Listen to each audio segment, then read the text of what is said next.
नमस्कार दोस्तों, स्वागत है आपका आज की वीडियो में। तो पहली खबर की बात करें तो रसिया अपना सबसे advance 5th generation stealth fighter SU-57E India को एक लॉन्ग टर्म सॉल्यूशन के तौर पर प्रेजेंट कर रहा है और आज फिर अपडेट इसी के बारे में निकल कर आई है। यूनाइटेड एयरक्राफ्ट कॉरपोरेशन के CEO वादिम बड़ेखा का कहना है कि SU-57E की सबसे बड़ी ताकत उसका ओपन आर्किटेक्चर डिजाइन है। इसका सीधा मतलब ये है कि फ्यूचर में जब नई टेक्नोलॉजीज आएंगी तो उन्हें बिना पूरा एयरक्राफ्ट बदले इजीली ऐड किया जा सकता है। रसिया SU-57E को एक इवॉल्विंग और अपग्रेडेबल प्लेटफॉर्म मानता है।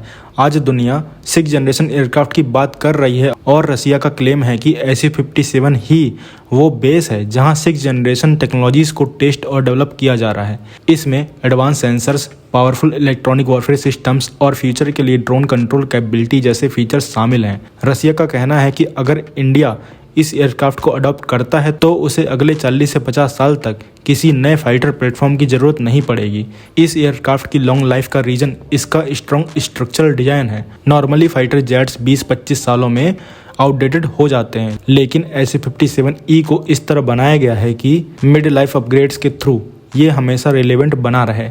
मतलब बार बार नए एयरक्राफ्ट खरीदने की जगह एग्जिस्टिंग प्लेटफॉर्म को ही टाइम टू टाइम अपग्रेड किया जा सकता है, जो लॉन्ग टर्म में काफ़ी कॉस्ट इफेक्टिव अप्रोच होती है। फ्यूचर वॉरफेयर के हिसाब से SU-57E का एक और इम्पॉर्टेंट रोल है जो कि है मैन्ड अनमैन्ड टीमिंग। इस कॉन्सेप्ट में पायलट कॉकपिट से ही मल्टीपल कॉम्बैट ड्रोन्स को कंट्रोल कर सकता है। ये ड्रोन रिकॉनेसेंस और एनिमी रडार को कंफ्यूज करने या डायरेक्ट अटैक जैसे काम करेंगे, जबकि मेन एयरक्राफ्ट सेफ रहेगा। इस तरह SU-57E एक flying command and control centre बन जाता है। स्टील्थ और मल्टी रोल कैपेबिलिटी के मामले में भी SU-57E फुली लोडेड है। ये एक ही मिशन में air to air combat, ground attack और सर्विलांस कर सकता है। हाई मनोवरेबिलिटी की वजह से डॉग फाइट में भी ये एयरक्राफ्ट काफ़ी डेंजरस माना जाता है। इंडिया के लिए एक प्लस पॉइंट ये है कि इंडियन एयरफोर्स पहले से ही Su-30 MKI ऑपरेट करती है, इसीलिए रशियन इकोसिस्टम का एक्सपीरियंस ऑलरेडी इंडिया के पास है। सिंपल शब्दों में कहा जाए तो रसिया इंडिया को एक ऐसा फाइटर ऑफर कर रहा है जो सिर्फ आज के लिए नहीं बल्कि 2070 तक की नीड्स को ध्यान में रखकर डिज़ाइन किया गया है। वैसे क्लेम्स तो काफ़ी बड़े हैं और इंडिया के लिए सबसे इम्पोर्टेंट होगा ग्राउंड रियलिटी, टाइमलाइंस और एक्चुअल कैपेबिलिटीज़ को ऑब्जेक्टिवली एवेल्यूट करना। अगर ये सब मैच कर जाता है तो SU-57E फ्यूचर में इंडियन एयरफोर्स के लिए एक सीरियस ऑप्शन बन सकता है। अगली खबर की बात करें तो इंडियन नेवी और DRDO एक बहुत ही हाई इम्पैक्ट प्रोग्राम को फास्ट ट्रैक कर रहे हैं जो कि है LRA-SHM यानी लॉन्ग रेंज एंटीशिप मिसाइल। ये एक हाइपरसोनिक मिसाइल सिस्टम है जिसका एम इंडियन नेवी की मैरीटाइम स्ट्राइक और डिटरेंस कैपेबिलिटी को कम्प्लीटली नेक्स्ट लेवल पर ले आना है और टारगेट है इस मिसाइल को 2029 तक नेवल सर्विस में ले आना। हाइपरसोनिक मिसाइल का सबसे बड़ा एडवांटेज होता है स्पीड और मनोवरेबिलिटी। ट्रेडिशनल क्रूज मिसाइल के कंपैरिजन में LRA-SHM एनिमी के रिएक्शन टाइम को रिड्यूस कर देता है। Ship born air defence system के पास डिसीजन लेने, ट्रैक करने और इंटरसेप्ट करने का टाइम ही नहीं बचता। नेवी के लिए इसका मतलब ये है कि एनिमी के हाई वैल्यू एसेट जैसे एयरक्राफ्ट कैरियर्स पहले से ज़्यादा वल्नरेबल हो जाते हैं। इनिशियल फेज़ में नेवी इस मिसाइल को शिप या सबमरीन पर माउंट करने के बजाय लैंड बेस्ड कोस्टल बैटरीज के फॉर्म में इंडक्ट करेगी। ये ट्रक माउंटेड मोबाइल लॉन्चर्स होंगे जो कोस्टलैंड के अलग अलग पॉइंट्स पर रैपिडली डिप्लॉय किए जा सकते हैं। मिसाइल यूनिट्स को हाइड, मूव और डिस्पर्स किया जा सकता है जो एनिमी के लिए उन्हें न्यूट्रलाइज करना बहुत मुश्किल बना देता है। चाइना के कॉन्टेक्स्ट में LRA-SHM कैरियर स्ट्राइक ग्रुप्स के लिए एक सीरियस थ्रेट बन सकता है। खासकर इंडियन ओशन रीजन में पाकिस्तान के कॉन्टेक्स्ट में मिसाइल का रोल और भी ज़्यादा ब्लंट है। लॉन्ग टर्म प्लान में LRA-SHM के शिपबॉर्न और एयर लॉन्च वेरिएंट्स भी आ सकते हैं, लेकिन कोस्टल वर्जन सबसे फास्ट और कॉस्ट इफेक्टिव रूट है। अगर 2029 टाइमलाइन मीट होती है तो इंडिया उन गिने चुने कंट्रीज में शामिल हो जाएगा जिनके पास ऑपरेशनल हाइपरसोनिक एंटीशिप मिसाइल है। अगली खबर की बात करें तो next generation beyond visual range air to air missile Astra MK3 जिसे SFDR या गांडीव मिसाइल भी कहा जाता है उसको डीआरडीओ 2029 तक प्रोडक्शन के लिए रेडी करने की डायरेक्शन में काम कर रही है। अस्त्र MK3 को वेरी लॉन्ग रेंज BB-RAM के रूप में डिजाइन किया जा रहा है, जिसका एंगेजमेंट रेंज लगभग 350 किलोमीटर तक हो सकता है।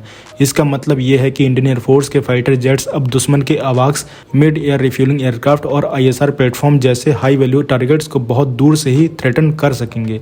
ये वही एसेट्स होते हैं जो पूरी एनिमी एयर पावर को सपोर्ट देते हैं, और अगर ये हट जाएं तो दुश्मन की एयर पावर ऑलमोस्ट बर्बाद हो जाती है। इस मिसाइल की सबसे बड़ी स्ट्रेंथ है इसका ramjet based SFDR propulsion system. Normal air to air missile में रॉकेट मोटर थोड़ी देर में बर्नआउट हो जाता है, लेकिन रैमजेट मिसाइल को ज़्यादा देर तक थ्रस्ट देता रहता है। सिंपल शब्दों में अस्त्र MK3 लॉन्च के टाइम फास्ट होने के साथ साथ टारगेट के पास तक हाई स्पीड और एनर्जी मेंटेन करती है। इसी वजह से इसकी मनोवरेबिलिटी और किल प्रोबेबिलिटी काफ़ी ज़्यादा हो जाती है। यहाँ एक इम्पॉर्टेंट कॉन्सेप्ट आता है no escape zone. No escape zone वो एरिया होता है जहाँ एक बार मिसाइल लॉन्च हो गई तो टारगेट के बचने के चांसेस बहुत कम हो जाते हैं, चाहे वो कितना भी मनोवर करे।